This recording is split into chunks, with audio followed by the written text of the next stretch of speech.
प्यारे बच्चों, नमस्कार। आज हम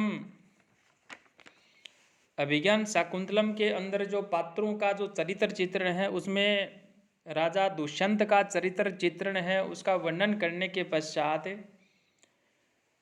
नायिका जो शकुंतला है उसके चरित्र चित्रण के ऊपर जो है हम चर्चा करेंगे। उसका चरित्र चित्रण का जो है हम वर्णन करेंगे।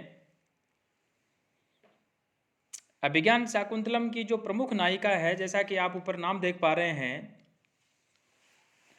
अभिज्ञान का अर्थ मुद्रिका से लिया गया, उसको देख करके जो है पुनः स्मृति लौट आना, और शाकुंतलम जो है नायिका का नाम है। तो आप समझ रहे होंगे कि जिस नायिका के नाम से यदि पुस्तक का कोई नाम है तो नायिका जो हो किस प्रकार से जो महत्वपूर्ण हो सकती है। शकुंतला ये जो नाटक है इसकी नायिका है,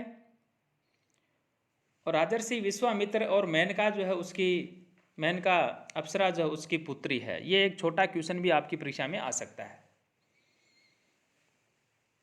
कि वह जो शकुंतला है उसके माता पिता का नाम बताइए। तो पिता का नाम विश्वामित्र और माँ का नाम मेनका। यानी जन्म से ही माता पिता से परित्यक्त की गई शकुंतला का जो लालन पालन कण्व ऋषि ने किया, यद्यपि वह कण्व की पालिता पुत्री है, फिर भी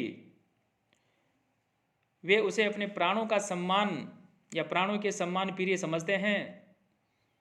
और इस नाटक के अंदर इस प्रकार का जो प्रसंग है वो आता भी है, चतुर्थ अंक में भी आता है। और शिष्यों के द्वारा जो है तीसरे अंक के अंदर जो है मुनि जो है वो कहते भी हैं कि सा खलु भगवता है कण्व से कुलपुत्र उच्छ्वासितम। तो इस प्रकार से उनके चरित्र में बहुत सारी जो विशेषताएं हैं वो दृष्टिगोचर होती हैं। अनुपम सौंदर्य है, बहुत सुंदर कहा गया नायिका को। नाटक के प्रथम अंक में ही शकुंतला अपनी सखियों के साथ में जब वृक्षों का सिंचन करती हुई दिखाई देती है, प्रायः वह या यूँ कहें कि भाई लगभग 16-17 वर्ष की जो है वह कन्या है, जिसमें अभी अभी यौवन के जो लक्षण है वो दृष्टिगोचर हो रहे हैं। अप्सरा की पुत्री के कारण उसका सौंदर्य अनुपम है।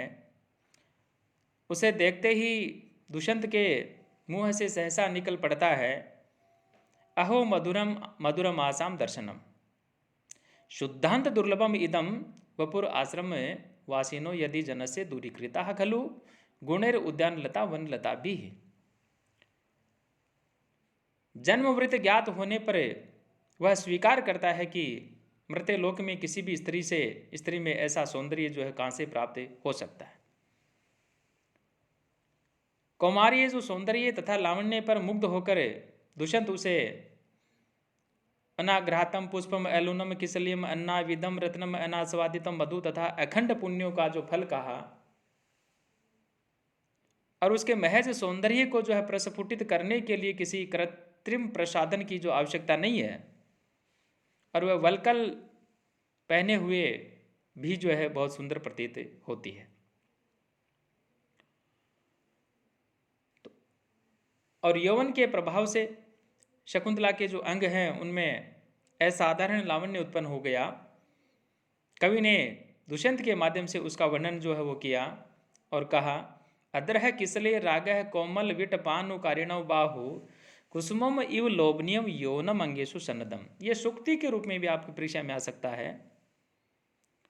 इस प्रकार के बहुत सारे उदाहरण जो हैं उनके नायिका के अनुपम सौंदर्य की विषय में कहे गए हैं। लज्जाशीलता दूसरी विशेषता है, लज्जाशीलता।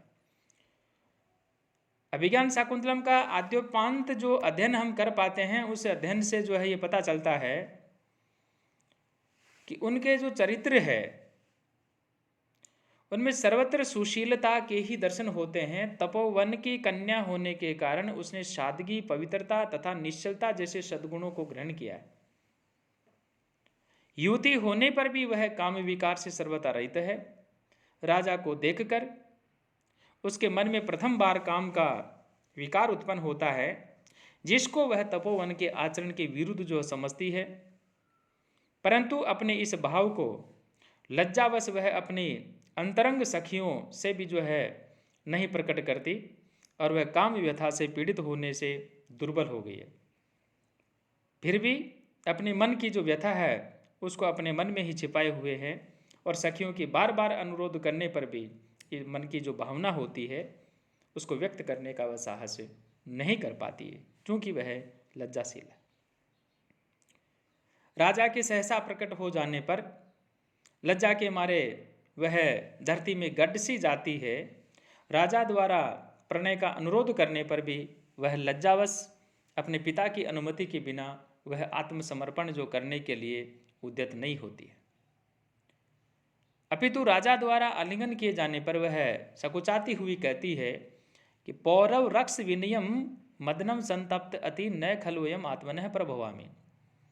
लज्जावश वह अपने गांधर्व विवाह का वृतांत किसी को भी आश्रमवासी को नहीं बताती है और उसके पिता जो हैं उस पिता को तो अग्निशरण में प्रवेश करते समय छंदोमयी वाणी से जो है उसके विवाह वृतांत की जो है जानकारी होती है। राजा दुष्यंत राज्यसभा में वह अवगुंठनवती होकर के वहाँ पहुँचती है, तो लज्जावश राजा से अपना प्रणय व निवेदन जो है वो नहीं कर पाती। इस प्रकार से हम कह सकते हैं कि नायिका जो है बहुत ही लज्जाशील है। एक एकनिष्ठ प्रेमिका भी है वह तपस्वी कन्या शकुंतला जिस दिन दुष्यंत को देखकर आश्रम विरोधी काम विकार से जब युक्त हुई, उसी दिन से दुष्यंत की प्रेममयी मूर्ति जो है उसके हृदय में जो है अंकित हो गई। अपने मन मोहन के पुनर्दर्शन की उत्कंठा में वह प्रतिदिन क्षीणकाय होती जा रही है। सखियों के द्वारा बार बार पूछे जाने पर भी वह केवल इतना ही कहती है कि सखी यतः प्रभृति मम दर्शन पथम आगता है। यानी कहने का कथन उनका यह है कि उसके प्रेम की अनन्यता को पूर्ण करने के लिए पर्याप्त है। गांधर्व विधि से विवाह करे दुष्यंत के हस्तिनापुर चले जाने पर शकुंतला तदगत चिंता में ही जो निमग्न रहती है और इस चिंता में उसे जो है अपने शरीर की भी सुध बुध नहीं रहती है और वह अनन्य चित्त होने के कारण से दुर्वासा ऋषि जो होते हैं वो वहाँ पहुँच जाते हैं और दुर्वासा शाप रूपी दुर्भाग्य का वो कारण बनता है। पंचम अंक में दुष्यंत से जब तिरस्कृत हो जाती है तो शकुंतला उसका अति अहित चिंतन नहीं करती और केवल इतना ही कहकर चुप हो जाती है, अनार्ये आत्मनो हृदया अनुमानन पश्यसि।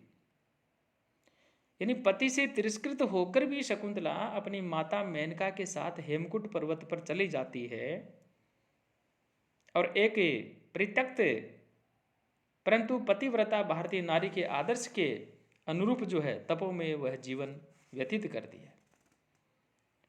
इस प्रकार से वह एकनिष्ठ प्रेमिका है और यहाँ जो नायिका है उसको विद्या एवं कलाओं में जो है निपुणता है, ये बात भी यहाँ कही है। कण्व ऋषि के आश्रम में रहकर शकुंतला ने स्त्रियोचित शिक्षा भी प्राप्त की है।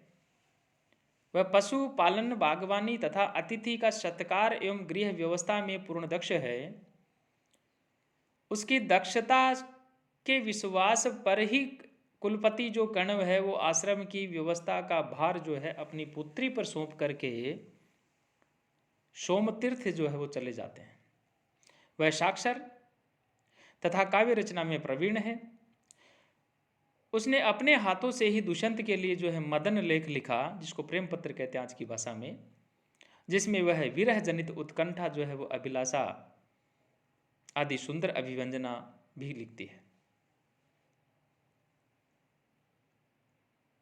इससे स्पष्ट होता है कि वह एक शिक्षित है और कला के अंदर प्रवीण है और तापस बाला है। निसर्ग कन्या शकुंतला शकुंतला को प्रकृति के प्रति इतना सहज और प्रगाढ़ स्नेह है कि परवर्ती जो आलोचक हैं उन्होंने निसर्ग कन्या ही कह दिया। उसका लालन पालन प्रकृति के सुरम्य एवं सुविस्तृत प्रांगण में हुआ है, जिससे उसके हृदय में उदारता, सहृदयता, सदाशयता प्रभृति सात्विक गुणों का सहज विकास हुआ है। आश्रम की वनस्पतियों के प्रति उसका सौदर स्नेह है और वृक्षों का सेचन करती हुई शकुंतला को केसर वृक्ष अपनी ओर बुलाता हुआ सा प्रतीत होता है। वन ज्योत्सना नामक एक लता है, उसको वह अपने प्राणों से भी अधिक स्नेह करती है और पति गृह गमन करने से पूर्व वह उससे आलिंगन भी करती है। तपोवन के अंदर जो पेड़ पौधे हैं उनके प्रति भी उसके स्नेह की जो है पराकाष्ठा कण्व ऋषि के कथन से इस प्रकार से स्पष्ट होता है कि वह पहले उनको जल पिला करके जो जल पिया करती थी। पद्य आता है, पातुम न प्रथमम व्यवसायति जलम युष्मास्व पीतेषु। तो इस प्रकार से ये स्पष्ट होता है कि वह पहले उनको जल पिला करके जल पीती है और आभूषण प्रिय होने पर भी वह वृक्षों की पत्तियां नहीं तोड़ती थी और उनके प्रथम कुसुम प्रसूति काल का जो है वह उत्सव मनाया करती थी। आश्रम से विदा होते समय शकुंतला को वनस्पतियों ने अनेक प्रकार के उपहार भेंट किए और इस समय आश्रम के मृग और लताएं शकुंतला को जाते देख करके रुदन करते हैं। चलते चलते शकुंतला पिता से कहती है कि जब उसकी लता भगिनी वन ज्योत्सना में फल आवे तो मृगी शिशु का प्रसव करें तो उसका समाचार बताएं, भेज दें। इस प्रकार कालिदास की शकुंतला प्रकृति की गोद में पली और युवती हुई प्रकृति का एक अभिन्न अंग जो है वो प्रतीत होता है। वास्तव में शकुंतला कालिदास की ये जो काव्य जगत है उसकी एक विलक्षण एवं अलौकिक सृष्टि है। उसका अंतर्बाह्य सौंदर्य और औदार्य करुणा एवं लज्जा के समान रूप से सरोबार है, जिससे सहृदयों का चित्त सदैव अनुरंजित होता रहता है। कालिदास ने शकुंतला के जो विविध चित्र खींचे हैं उसे जैसे घट के द्वारा वृक्ष सिंचन करती हुई भ्रमर आक्रमण से भयभीत राजा को लज्जापूर्वक देखती हुई काम पीड़िता होकर शिलास्थ पुष्प सैया पर लेटी हुई तथा प्रेम पत्र लिखती हुई राजा को अविनय से रोकती हुई पिता सखियों तथा तपोवनवासी पशु पक्षियों एवं लता वृक्षों से विदा लेती हुई दुष्यंत द्वारा तिरस्कृत होने पर कारुण्य को प्राप्त होती हुई मारीच आश्रम में तपस्विनी का जीवन व्यतीत करती हुई पति के साथ पुनर्मिलन होने पर संतोष एवं आनंद का अनुभव करते हुए